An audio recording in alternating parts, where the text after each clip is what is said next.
ここ最近、情報量が多すぎて、動画制作が間に合ってません。こんにちは、ホラムビです。今回の動画では、モブエンターテイメントが新たに商標出願した、スマイリングクリッターズサバイバーズというタイトルについて、ここ最近出てきた情報をもとに考察していきます。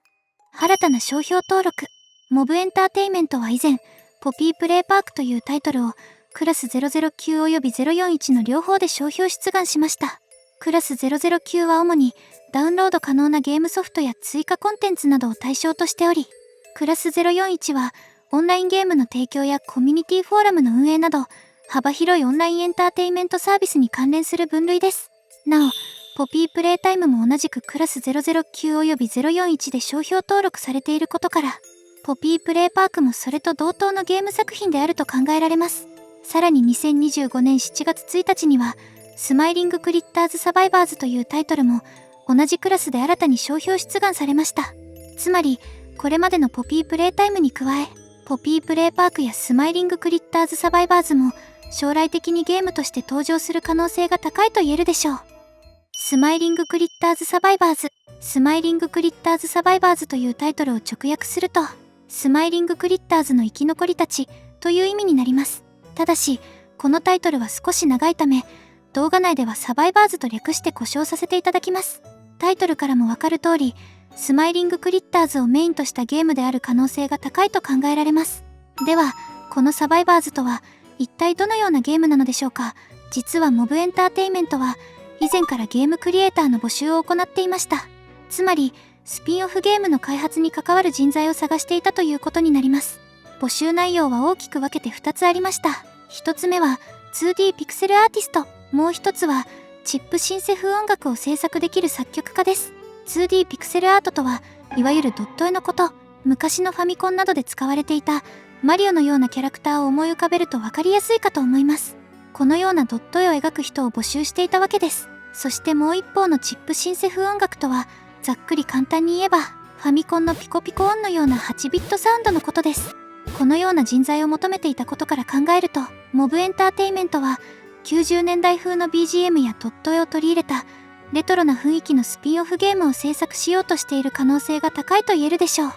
ァンの間ではこの人材募集はポピープレイパークに関連していると考える方も多かったようです。しかし私はこの募集はむしろサバイバーズの制作に関わるものだと予想しています。その理由は時系列の流れを見れば明らかです。まず開発者の募集が行われた段階でプロジェクトが始動し、その後人材が集まったことで本格的な開発がスタート。さらにゲームのプロットが固まったことで最終的に商標が出願されたと考えると、この一連の流れはサバイバーズの方がより自然で整合性があるのです。それでは次にこのゲームがどのような内容なのかについて順を追って考察していきます。少しでも参考になったらぜひチャンネル登録と高評価をお願いします。今後の動画制作の参考にさせていただきます。ファミコンゲームサバイバーズは90年代風の BGM に加えてドット絵で構成される可能性が高く、そのことから全体としてレトロ調のゲームになると推測されます。これに最も近いのがやはりファミコンではないでしょうか。ファミリーコンピューターファミコンは1983年に日本で発売され、1980年代半ばから1990年代初頭にかけて空前の大ブームを巻き起こしました。アメリカでは1985年に NES 任天堂エンターテイメントシステムという名称で登場し、1980年代後半から1990年代にかけて日本以上に熱狂的な人気を集めることとなりました。当時は海外でもマリオ、ゼルダ、ロックマン、メトロイドといった日本発のゲームが大ヒットし、世界中に愛されていました。マミーの独立記念日ポスター。実はこのポスターのおかげで今回の考察は一気に進展しました。このポスターは現地時間の7月4日に SNS で投稿されたもので、文面には花火の日は安全に仲良く遊びましょうといった内容が書かれており、さらにポスター内ではマミーは優しく遊んでほしいのよと呼びかけています。一見するとこれはアメリカ独立記念日に合わせた投稿のように思えます。またポスターの構図自体もアンクルサムの有名な徴兵ポスターを思わせるオマージュとなっており、パッと見では特に深い意味はない単なる祝日向けの演出のようにも見えます。しかし運営が意味のない投稿をわざわざ行うとは考えにくいのです。さらに注目すべきはポスター内にプレイタイム社のロゴが描かれているという点です。このことから考えると、この投稿は現代の私たちに向けられた単なるメッセージではなく、作中の世界観の中でプレイタイム社が実際に発行したポスターという設定である可能性が高いと言えます。このことについては過去の SNS 投稿などを見てもほとんど同じ形式のものがありませんでした。他にあるのはプレイタイム社の古いロゴが使われていた時代のポピー人形と女の子が一緒に写った写真です。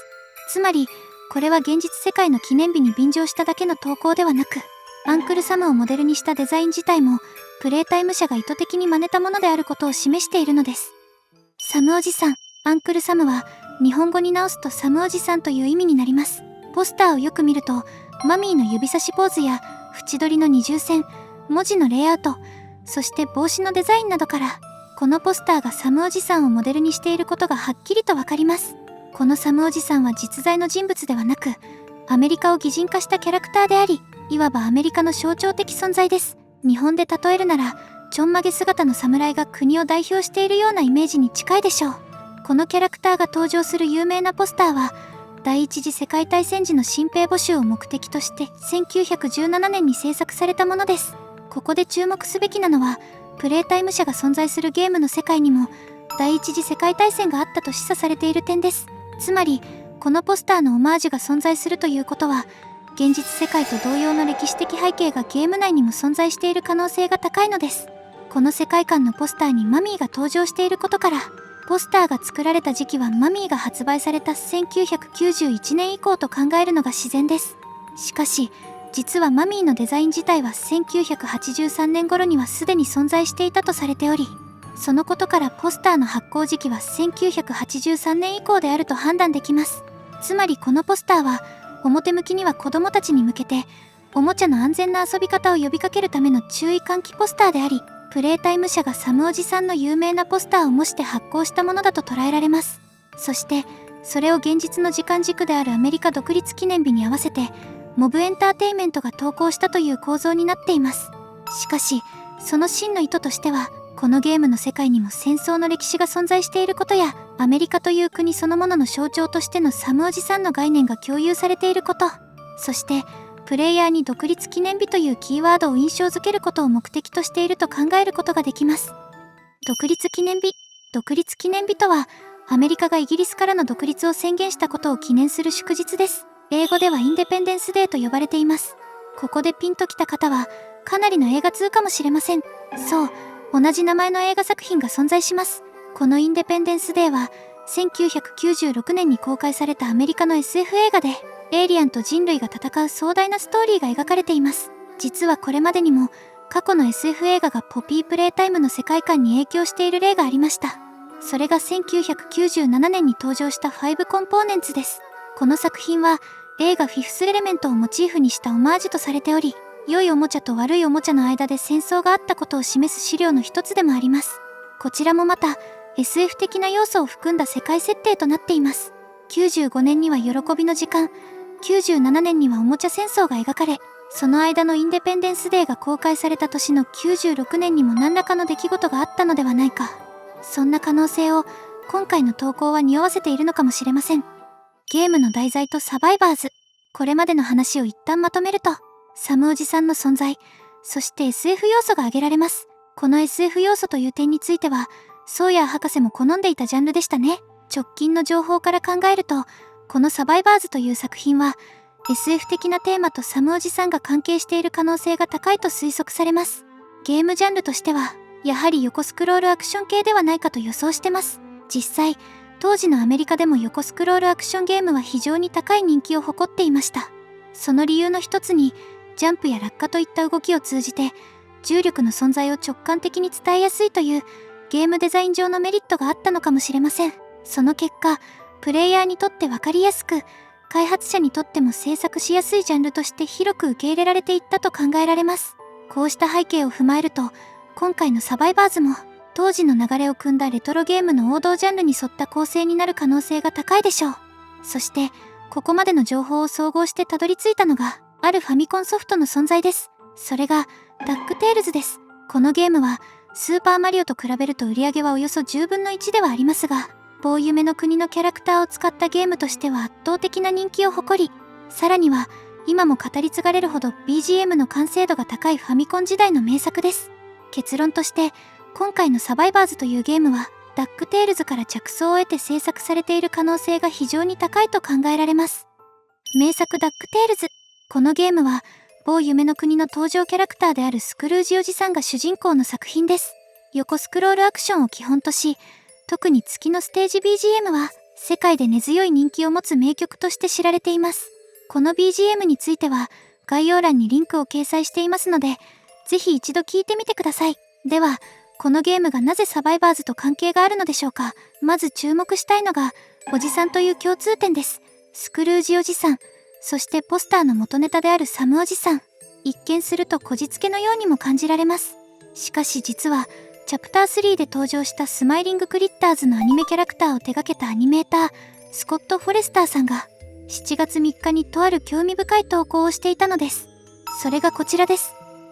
これだけではありません。そのわずか1週間前には、ダックテールズのアニメを懐かしむようなポストを行っていました。そして驚くべきことに、これらの投稿はサバイバーズの商標出願日と非常に近いタイミングだったのです。なぜこの時期に、スクルージおじさんとサムおじさん、2人のおじさんに関する投稿を連続して行ったのでしょうか。これは単なる偶然なのでしょうか。このスコット・フォレスターさんは、かなり以前からコンセプトアートにも関わっており、